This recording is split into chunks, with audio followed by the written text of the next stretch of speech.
Nee, Veto. Also, ich wollte mal jetzt meine sagen, also mit Politik habe ich nichts zu tun, aber ich möchte nur mal klar sagen, die deutschsprachige Gemeinschaft, der Herr Page, okay, wir sind nicht mehr in den 70er. Man soll aufhören, wir sind keine Wallonen. Wenn man das so wirklich guckt, geografisch und die Geschichte, ihr seid deutschsprachige Wallonen, ob ihr wollt oder nicht. Die Furons oben sind flammende Wallonen. Der Scheiß ist vorbei. Wir sind nicht mehr in die 80er, glaube ich, oder so, ja. Ich nenne mich Belgier. Also Belgier, Wallone, Flamen, nein, gar nicht. Ich bin Belgier, ganz einfach. Ich bin Belgier. Ich gehe nach Flandern, versuche ich Flämisch zu reden, Niederländisch. Ist sowieso besoffenes Deutsch. Da lachen die immer, ja. Und sonst versuche ich Deutsch. Dann sind wir Egalité. Ja, ja. Aber die meisten gehen immer da, versuchen Französisch zu reden, ob das ganz normal ist. Man adaptiert sich. Englisch geht am Arsch vorbei. Es ist wichtig. Es ist nur Politikstreit. Wir sind Belgier. Aber wenn ihr damit spielen wollt, doch, ihr seid Wallonen, deutschsprachige Wallonen. Oder wollt ihr wieder zu Preußen, an Deutschland? Das ist alles Geschichte vorbei, Mann. Ich bin Belgier und ich bleibe Belgier. Belgier war immer da. Voilà. Aber bitte, mit allem Respekt, was ich Ihnen gebe, hört auf davon zu reden und benutzt den Satz, das Wort Belgier. Ja, Schweizer, red mal richtig Deutsch, wird gesagt oder so. Ist egal, man versteht mich, okay? Okay, also ich wollte nur sagen, wenn man sagt, wie steht dazu, und kennt man die Nationalhymne, La Brabazon, wurde früher in der Schule gelernt, ist alle verloren gegangen. Es gibt es sogar auf Deutsch. Jetzt läuft auch da mit dem ganzen Respekt auf Flämisch, auf Deutsch und auf Französisch. Der Text ist super gut. Und le Dikton sagt man, l'union fait la force. Also die Union ist die Macht. Ja. Alors pourquoi le peuple ne comprend pas, voilà, on reste comme on est, on s'accepte tel qu'on est, belge, ok, la couleur on s'en fout et tout ça, et voilà. Et la force, c'est l'union, si vous le savez, d'accord? Voilà. Alors on n'est plus dans les années 80, wir sind nicht mehr in die 80er, bitte, wir sind Belgier, voilà. Und das ist eine Unterordnung deutschsprachige Wallone, wenn ihr das nicht sein wollt, ist egal. Und es ist nicht böse gemeint, es ist nur eine offene Meinung. Also politisch habe ich nichts mit am Hut und voilà. Aber lernt mal das Richtige. Aber Belgier ist ein besseres Wort. Okay? Belgier. Voilà.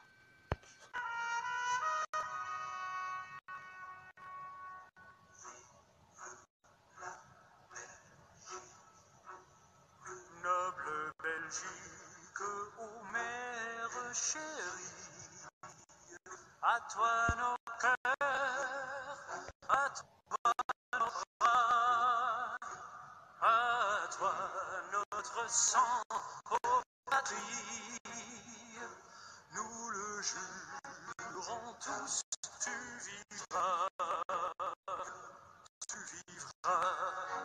toujours grande et belle, et ton invincible unité aura pour devise immortelle le roi, la loi, la liberté, aura pour devise immortelle le roi, la loi, la liberté, le roi, la loi, la liberté, le roi, la loi, la liberté. Après des siècles d'esclavage, le Belge sortant du tombeau a reconquis par son courage son nom, ses droits et son drapeau. Et ta main souveraine et fière, peuple désormais indompté, par sur ta vieille bannière, le roi, la loi, la liberté, grave sur ta vieille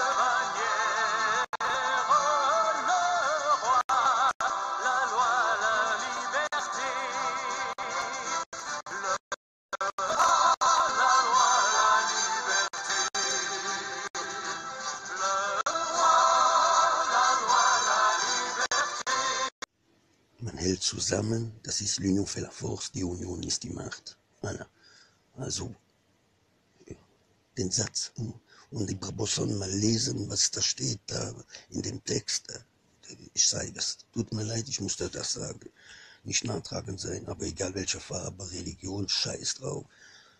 Das, so, was ich sagen will, wir sind nicht mehr wie früher, wo wir Frankophonen weniger waren und dann mit die Deutschsprachigen sich einsetzen mussten, dass man akzeptiert werden. Die Zeiten sind vorbei. Oh, die Zeiten sind vorbei.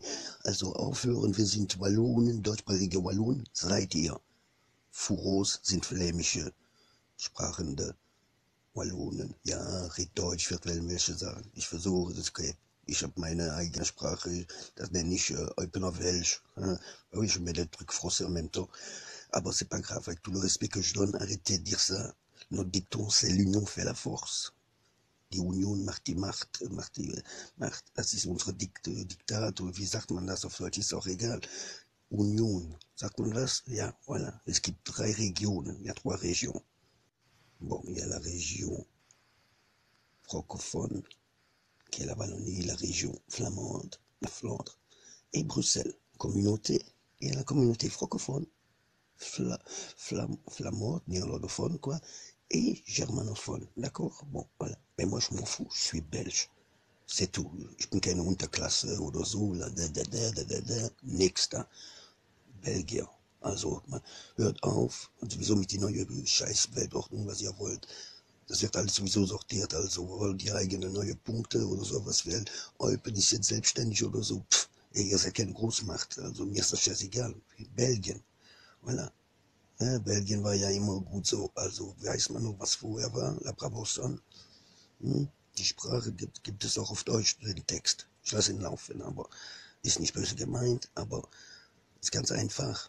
Ihren politischen Kram, fleimisch, deutschsprachig. Wir sind Belgier, also haben wir die 3 Sprachen zu kennen. Englisch kommt später, das ist, wenn ich außerhalb Belgien will. Englisch, scheiße ich drauf, voilà. Ich kenne ja mehr, versuche ich flämisch zu reden. Dann Deutsch, wenn ich kenne, welche Wörter ich kann, ist besoffenes Dütz, sage ich dann immer, ja. Dann lachen die, ist ja cool, ja. Und dann Französisch, voilà. Ist ja kein Problem. Man adaptiert sich. In Spanien oder so, da versucht man dann auch Spanisch. Man kann nicht direkt Französisch, Deutsch reden oder so, nee. Man muss sich adaptieren, ab und zu Kompromisse finden. Also politisch muss man auch Kompromisse finden. Sonst wird das Volk nie wählen. Tut mir leid. Also, der Kinderkram, da, die Zeiten sind vorbei. Hallo, 2020, okay? Also, das ist vergangene Sache. Aber wenn man so sehen will, geografisch, historisch, ihr seid deutschsprachige Wallonen. So ist es aber. Es ist eine Unterklasse. Was soll der Scheiß da? Wir sind sowieso Mischmasch. Also, voilà. Also, nicht nachtragend sein, aber das ist meine Meinung. Also, Scheiße jetzt mit dem...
Hallo, sagt la gueule en allemand et en irlandais. Das hört sich cool an auf Deutsch.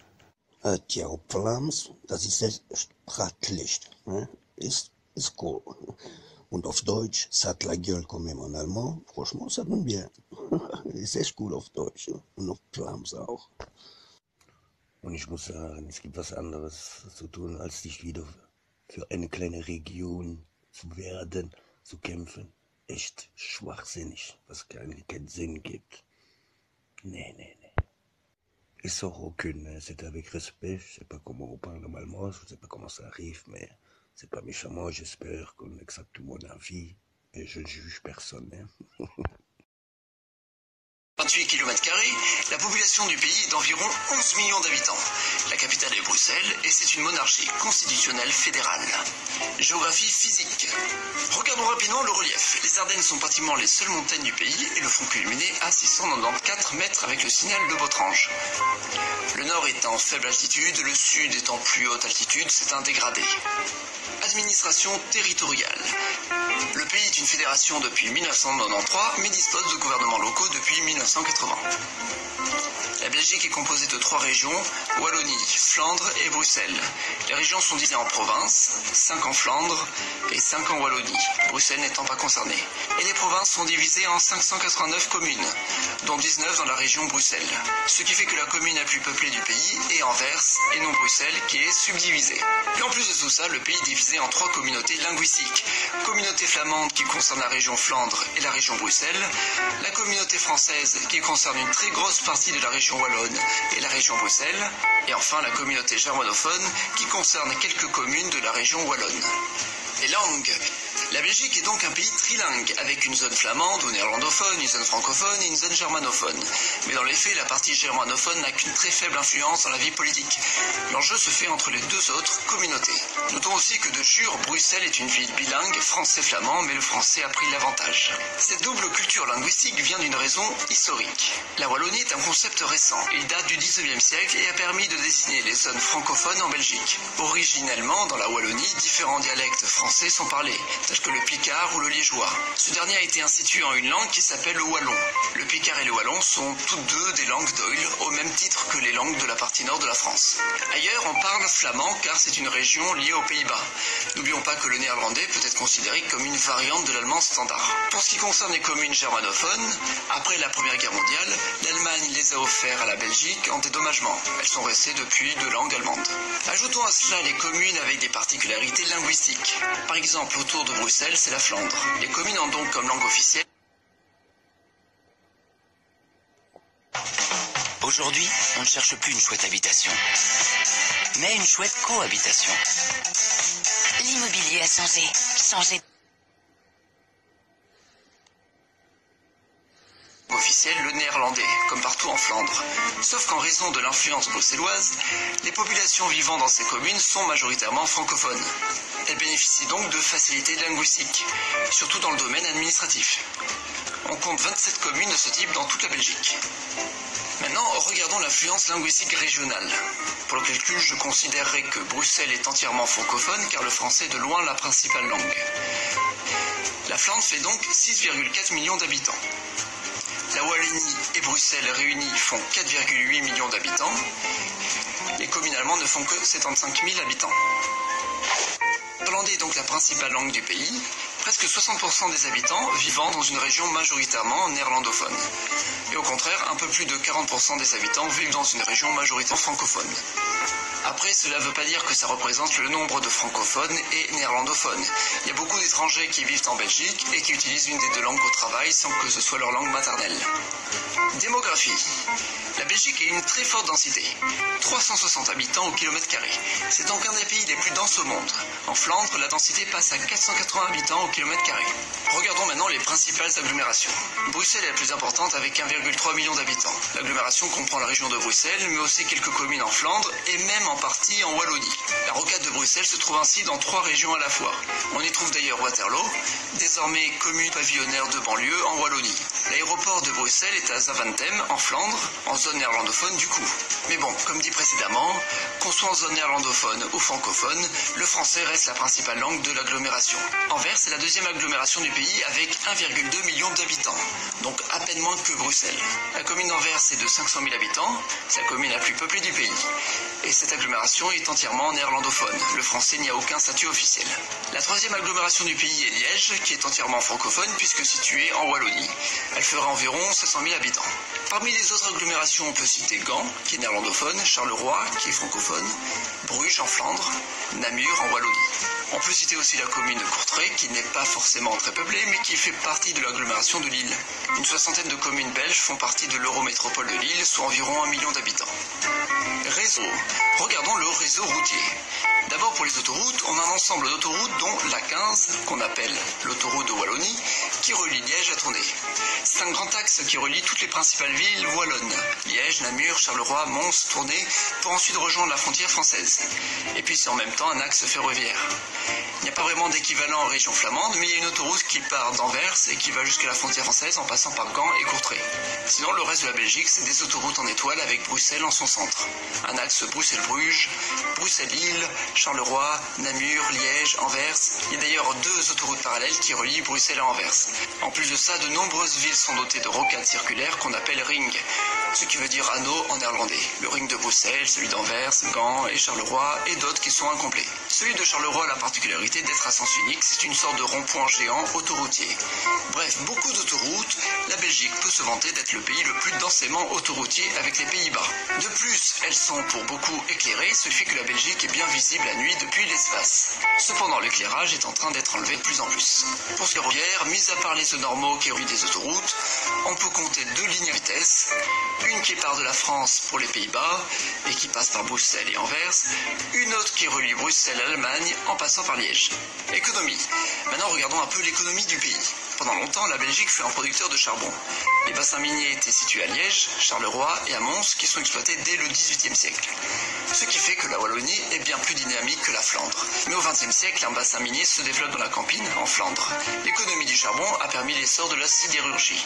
Mais après la Seconde Guerre mondiale, les mines commencent à fermer. Le charbon provenant de l'étranger devient moins cher que celui extrait sur place où la main-d'œuvre est trop élevée. Du coup, l'économie va s'inverser, la Wallonie se désindustrialise et la Flandre bénéficie de la tertiarisation de l'économie. Aujourd'hui, les 2 grands centres économiques du pays sont Bruxelles et Anvers. Bruxelles est une ville de service qui bénéficie surtout de la présence des institutions européennes. Anvers, elle, est la capitale mondiale du diamant. Les diamants du monde entier y arrivent sous forme brute pour y être taillés. En plus de ça, la ville dispose du 2e plus gros port européen. Pour ce qui est des aéroports, il y en a 4 principaux, Bruxelles, Charleroi, Liège et Anvers. Évidemment, dans un pays petit comme la Belgique, il n'y a pas de vols intérieurs. Dans les faits, seul l'aéroport de Bruxelles est un aéroport de passagers à l'origine. C'est là qu'était basée la compagnie nationale, la Sabena. Mais cette dernière a fait faillite en 2001 avec la libéralisation du ciel européen. Cette même libéralisation du ciel a permis aux autres aéroports de se spécialiser. L'aéroport de Liège est ainsi devenu le principal aéroport de fret en Belgique. L'aéroport de Charleroi est devenu depuis 1997 la principale base de la compagnie aérienne Ryanair en Europe continentale. L'aéroport s'est renommé Bruxelles Sud pour l'occasion. Anvers et Liège accueillent aussi des passagers des vols à bas coût. Politique. Passons à la politique car c'est assez original. La Belgique a été connue pour avoir eu des périodes d'instabilité sans gouvernement. Depuis les années 60, beaucoup de partis politiques se sont divisés en ailes francophones et néerlandophones. De plus, des mouvements séparatistes se sont développés. Les élections législatives permettent d'élire les représentants de la Chambre des représentants. C'est la Chambre basse. Elle est composée de 150 députés. Évidemment, avec les différents partis de différentes langues, il est difficile de créer des coalitions. Si on regarde les élections de 2014, le NVA a obtenu 33 sièges. Il est donc le premier parti. Mais c'est un parti néerlandophone et c'est même un parti pro-flamand. Pour créer une majorité, les différents partis néerlandophones de droite se sont unis avec le principal parti de droite francophone, le mouvement réformateur, mais le NVA, trop pro-indépendantiste flamand, s'est retrouvé en minorité. C'est donc le mouvement réformateur qui, avec l'alliance avec les autres partis néerlandais centristes, a pris le pouvoir. Le roi de Belgique a donc désigné comme Premier ministre le chef de file du mouvement réformateur. Bon voilà, beaucoup de partis et beaucoup de langues. En général, pour les partis politiques, on peut voir 3 types de clivage linguistique. Le cas le plus classique, c'est les partis qui ont chacun leur équivalent dans dans une langue, le Parti socialiste en Belgique francophone et le Parti socialiste en Belgique néerlandophone, par exemple. Deux partis, mais qui s'équivalent et peuvent faire des coalitions au gouvernement. Ensuite, il y a les partis qui sont unitaires, c'est-à-dire un seul parti pour les deux langues. Souvent, c'est soit des partis dont l'idéologie, c'est l'unité belge, comme l'Union belge, ou soit des partis d'extrême gauche de tendance internationaliste. Enfin, il y a les partis nationalistes linguistiques, qui eux ne peuvent exister dans le camp opposé. Par exemple, le NVA, qui est un parti pro-flamand, n'existe pas en version francophone. En tout cas, la percée du NVA aux dernières élections montre que l'idée d'une Flandre indépendante est appréciée de plus en plus. Les Flamands représentent la majorité de la population, le principal poids économique du pays, mais ils ont toujours eu un statut moins important dans l'histoire, le français ayant toujours été l'unique langue institutionnelle de la Belgique. La reconnaissance du flamand a donc été progressive, et surtout admise en 1962, avec la création des frontières linguistiques. Bon voilà, c'était la Belgique, un pays coupé entre deux langues.